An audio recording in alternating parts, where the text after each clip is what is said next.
in terms of one-on-one. Okay. Knows exactly that I'm one of the coolest persons you can ever be. Love to have my fun, love to have good laughter. We joke about life. The only thing is that when it comes to work, we want things to be done well. And this nation needs that. This nation needs that. You know, a continent that has seen so much poverty, so much underdevelopment, so much lack of humanity, so much what I call lack of confidence. It's not a continent where there should be a lot of joking. Yeah, there is no There's time to serious issues here. Yeah. But of course, there will be moments after you do what is right to be able to have your fun, Yeah. but not mix the two. Yeah. When it's moment for work, it's moment for work. When it's moment for play, then we play. By the way, one of the best ways I play is football. Oh, okay. Yeah, I love football. I love football. You play it. In fact, actually, started as one of the greatest fans of Accra House of Folk. Oh, okay. Right from childhood. Okay. And when I was in Achimota school, don't tell my teachers, because I used to run away from school to just go and watch sometimes just training every day. And as for the football, as for the games, I used to be there all the time. Wow. So basically great. And today I still continue. Maybe your club is not my club, my favorite club. My favorite club is Chelsea. I'll call myself the greatest Chelsea fan in the whole of Africa.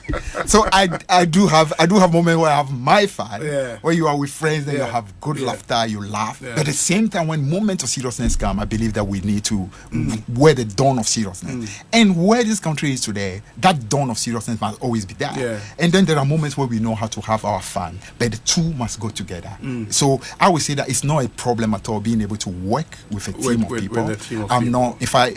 I can tell you an interesting situation. If, for example, you decide to do your own investigation, go to, for example, the finance ministry. Before I step into that ministry, they had all kinds of perception about you. How this guy is going to be a very difficult person to work with. This guy is always looking aggressive. Some people say this guy is arrogant. And when I went to the place, after 1 month, they thought maybe this guy is faking. Yeah. Because the guy is friendly, the guy is easy to reach, the guy is easy to approach, the guy is smiling, and they're like, but this guy maybe is faking. After 2 months, 3 months, after just a few months, a few came to me and say, Honorable, I think somehow we had a very bad perception about you. But having been with you now, we know that it's a completely different situation. That often is the case. You have a situation where people say, oh God, before I got close to you, I didn't know that you were this nice and this easy to reach, this friendly. When you get to, also in Africa, you know, we judge too often the book by the cover.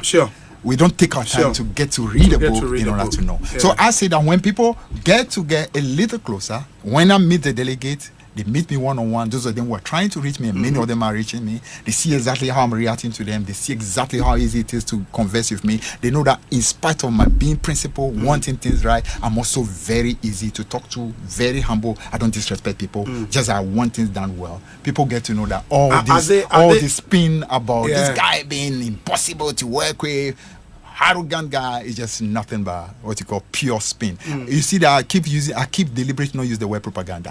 Because I still refuse to accept that propaganda means to lie. So I use the word spin as a way of just people just trying to do what they do. That's more like it. But would you also say that it is fair on your person when people say after you got out of Parliament, that was in 2020. Okay. Till now, you've gone very quiet, and that yes, everybody knows Fifi to be that very competent communicator.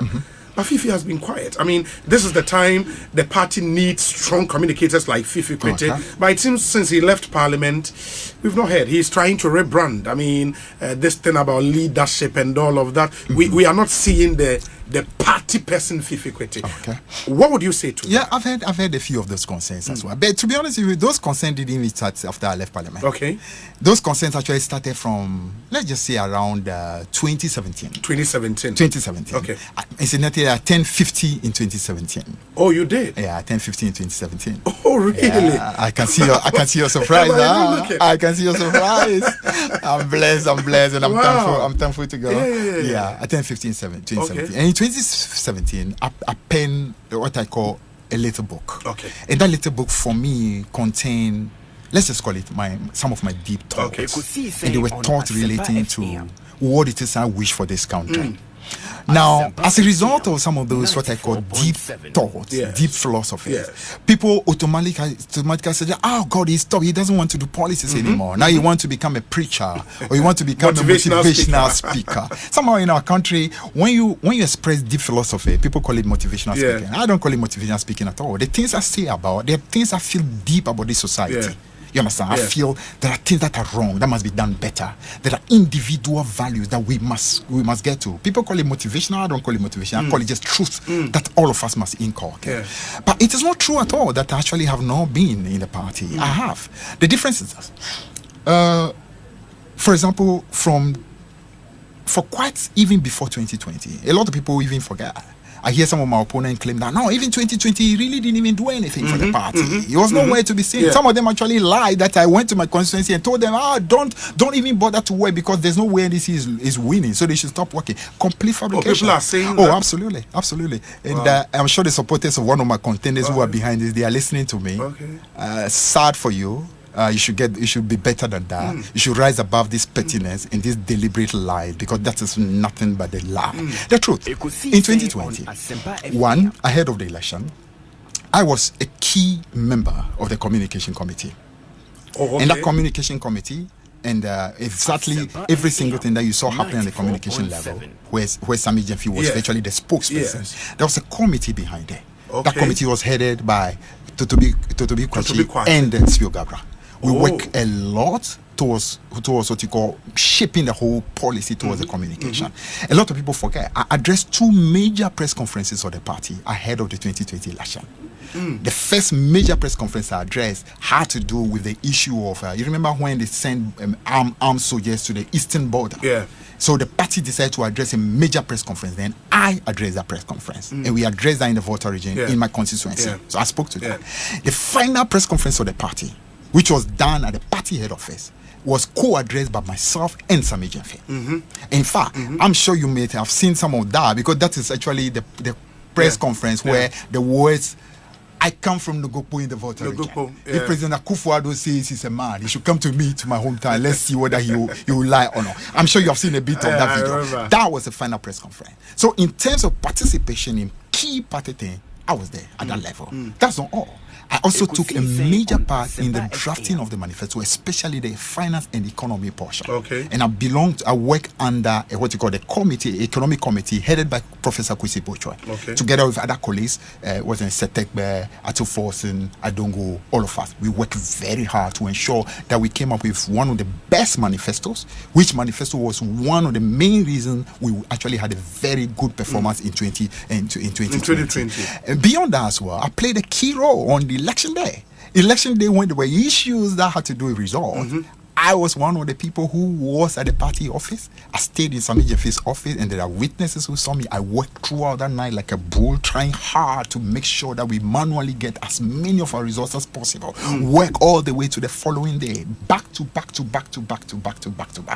But that's me. I don't mind sometimes working behind the scenes. No. I'm the kind that can do the great job in front of the scene, but also have no problem when I need to be at the back in order to support. That's generally me. So any of this stuff about he's not really been seen. Maybe people expected that every single day I should also be appearing on the media like I used to do. But listen, people don't get it. I mean, I have been in the forefront of media from 1998. 1998, when some of these people who are contesting me today did not even ever dream about media. I was already in the forefront of the media representing this party. So really I've done that. If after what? 1998, that's what, 20 something years? 20, you're getting to 24 now. If after 24 years you still have to be in the forefront, when you have young budding people like Sami Jemfi and the rest, Edem Agbana, all these people, if you cannot be behind them, helping them, guiding them, enabling them to do better, it means that you yourself have a problem. People actually see me also with maybe like you express surprise when people see me with my young colleagues like Okujito Ablakwa, Atufosin, they kind of think that we are age mates. I'm older than them.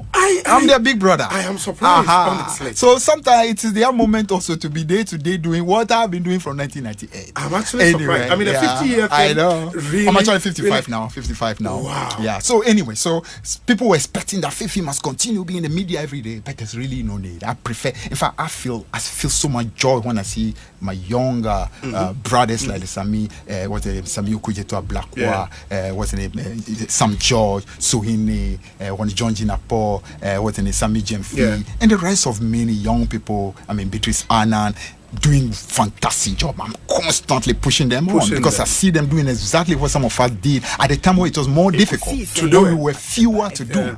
That is my greatest joy. And as I say, I have no problem stepping behind and pushing people, enabling them to do even better. That is but don't you think that might, for the want of a better expression, come back to hurt you now? Because, and I say this in the context that when you look at the other aspirant for the general secretary position, Elvis Efri Ankra was director of elections. That's true.